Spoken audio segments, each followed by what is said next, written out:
بسم الله الرحمن الرحيم نحمده ونصلي على رسوله الكريم.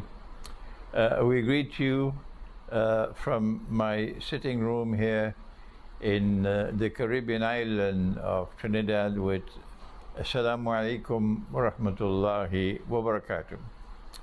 And today's subject is a somber one, it's a difficult one, and we have to take our time today in addressing the subject of Ukraine once again, because events are now unfolding increasingly dangerously, and I owe a duty to my students and to the viewing audience in different parts of the world to update them and to give them my views based upon my understanding of the Quran and of the Sunnah of the Prophet Muhammad, Allah's blessing be upon him. I am conscious of the fact that there are many who are not Muslims who are also now viewing these videos, and so I have to try to translate whenever I use an Arabic term, to translate it and explain it.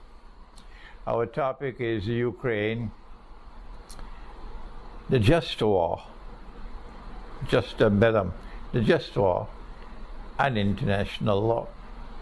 And the background for choosing this topic is that Russia has just announced a partial mobilization of troops, about 300,000. And that is a very clear indication of the clouds of war. And I'm talking about the big war. Since February, what we had was a Russian military intervention in Ukraine, and it was forced upon Russia. There was no alternative left for Russia. Russia did everything she could to try to avoid it, to resolve the problem. Not only was there a problem of oppression, and we have a lot to talk about that, oppression in those parts of Ukraine which did not accept the bogus coup d'etat that took place in 2014, financed from abroad, to overthrow a government in Ukraine which was friendly to Russia, and to replace it with one which was monstrously hostile to Russia. And this was not acceptable to so many people in Ukraine who were Russian speaking for themselves. And they would consider themselves to be a part of Russia ancestrally.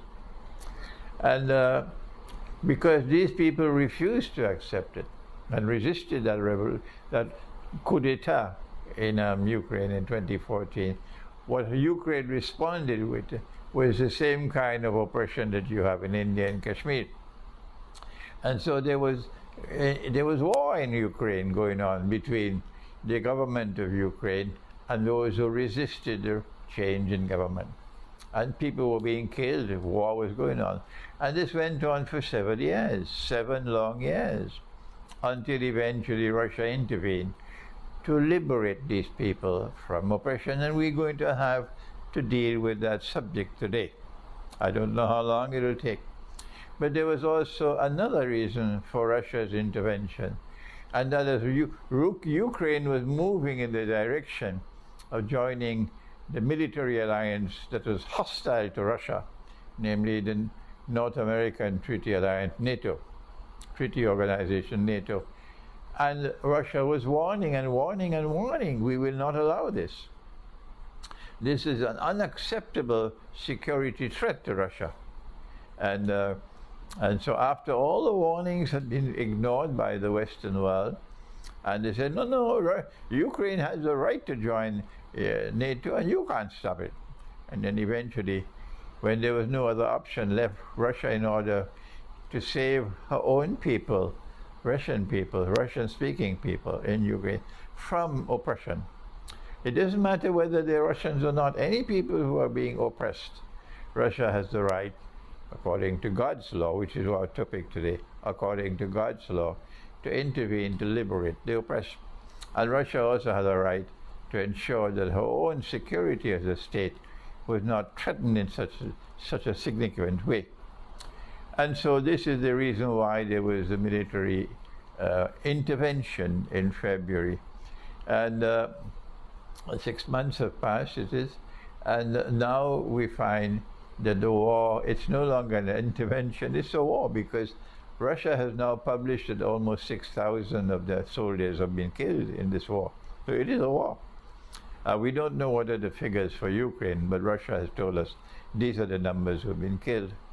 So you have a war in Ukraine, and now the war is about to escalate. And that's what I want to explain to you before we proceed. And that is those parts of Ukraine which have been liberated from oppression. And I use my words carefully, liberated from oppression. They are now, as I speak, they're voting in referendums that these territories become a part of Russia. It's a foregone conclusion. These people have been suffering for 7 years. And now they're getting a chance to be free from oppression. So obviously, they would want to have a security of being a part of Russia to ensure that they're never again a part of Ukraine. That's why they'll all vote to join, that their territory become a part of Russia. When the referendums are completed in a few days' time, then the Russian parliament will have to decide whether or not to accept them and make them, these territories, a part of Russia. It matters not to the Russian people. It matters not at all to the Russian parliament whether the United States accepts or does not accept, whether Britain accepts or does not accept this joining Russia. That's irrelevant. That is totally irrelevant. These are not the people who rule the world, and they certainly don't rule Russia. They don't rule China. They don't even rule India today. They don't rule Iran. They don't rule Venezuela. They don't rule Korea. They don't rule so many other parts of the world anymore, and they would not understand it. The day of the universal policeman is coming to an end. So whether they accept or does not accept is irrelevant to the subject.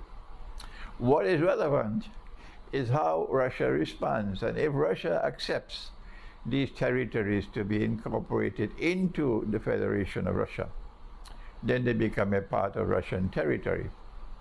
As soon as they become a part of Russian territory, the Constitution of Russia gives to the government of Russia the obligation to protect every part of Russia.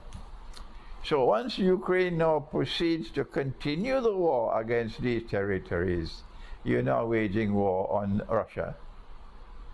And Russia has announced that we are going to defend our land, defend our country by all means necessary. And so you have a road now leading almost certainly to nuclear war, because Russia is not fighting the government of Ukraine alone.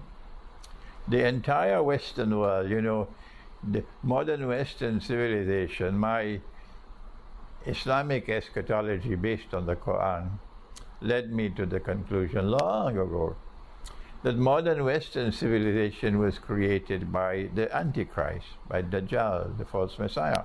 And our Prophet has described Dajjal, the Antichrist. The Christians, of course, would be interested in this information. He said that Dajjal has the word kafir written on his forehead. And every believer, that is one who has faith in his heart. And those who say that a man can marry another man and get a marriage certificate, they don't have any faith in their heart. So he said that every believer would be able to read the word kafir and recognize, therefore, that modern Western civilization is a civilization based on kufr or blasphemy, the rejection of faith.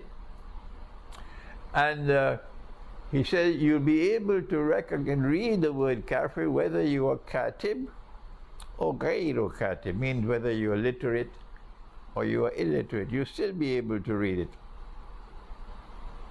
So those who do not have internal insight, they will not be able to recognize that they belong to a civilization created by Dajjal, the Antichrist, and it is a civilization founded on kufr, or the rejection of faith.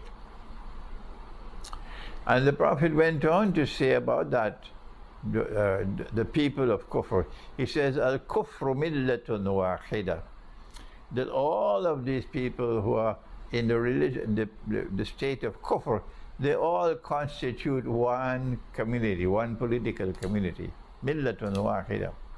So Russia is not fighting Ukraine alone at all. Russia is fighting the whole of modern Western civilization.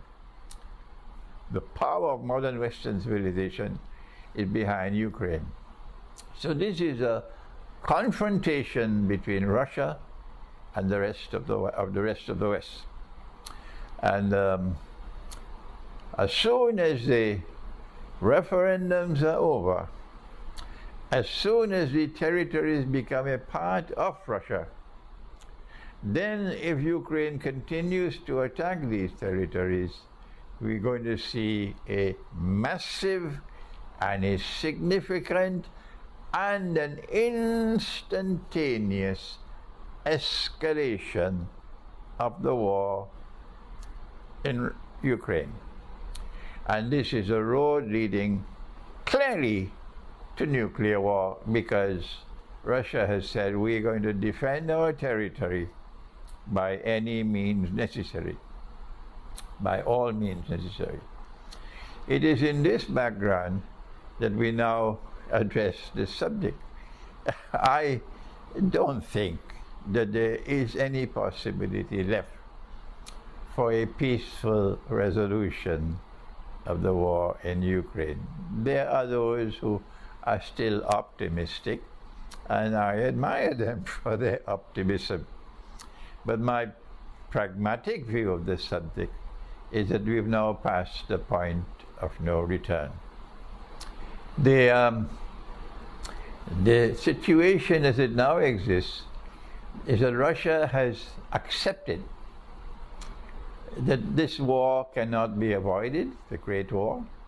It's a confrontation with the West. And the mobilization of troops in Russia is an indication as plain as daylight that Russia is now preparing for the Great War. That's right. Had it been possible for them to sit together and talk, Russia and Ukraine, just Russia and Ukraine, as I think took place in February or March, there was still a possibility that some peaceful resolution to the problem could be achieved. But the Western world did not want Ukraine to agree to any peace terms with Russia, because they wanted Russia to be defeated. And now Ukraine has announced very plainly and clearly, we are not prepared to negotiate until we defeat Russia on the battlefield. So we don't want to solve this problem peacefully. We want a military solution for the problem. That is Ukraine's position. And therefore Russia cannot be blamed